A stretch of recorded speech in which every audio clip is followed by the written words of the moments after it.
These images of a mob indiscriminately attacking protesters, journalists and civilians in Yuen Long last July marked a turning point in the Hong Kong demonstrations. Journalist GWYNETH Ho was live streaming when she was targeted. I know that the live broadcast of me being beaten up by gangs and mobsters is terrible to watch.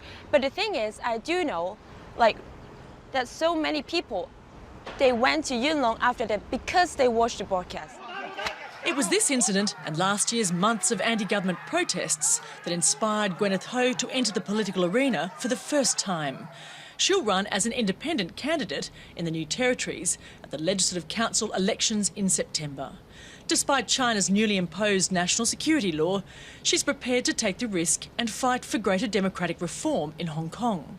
Of course, I'm concerned about my future. Of course, the people here are concerned about the future. We also know that if we do not do something, if we do not resist the authoritarian or even totalitarian rule, there's no future at all for us to concern about.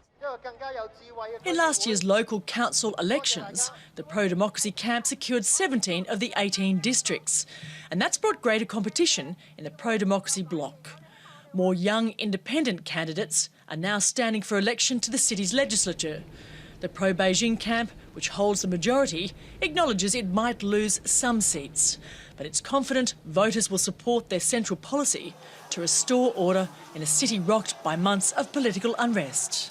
The upcoming election will be a tough one. We will focus on issues such as restoring social stability because of last year's social unrest. People hope the city can go back to normal as soon as possible. China's new national security law looms over this campaign. Analysts say it effectively empowers authorities to disqualify candidates from local and pro-democracy camps who are critical of the Chinese government. This year, I think China is taking up a much stronger position against the opposition. So I guess quite a number of the opposition candidates may get disqualified.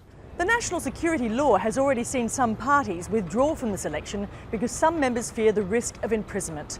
Should the pro-democracy camp secure the majority, that would deliver them the power to enact laws and reject or approve the budget. And in extreme circumstances, they could even try and force the resignation of the chief executive.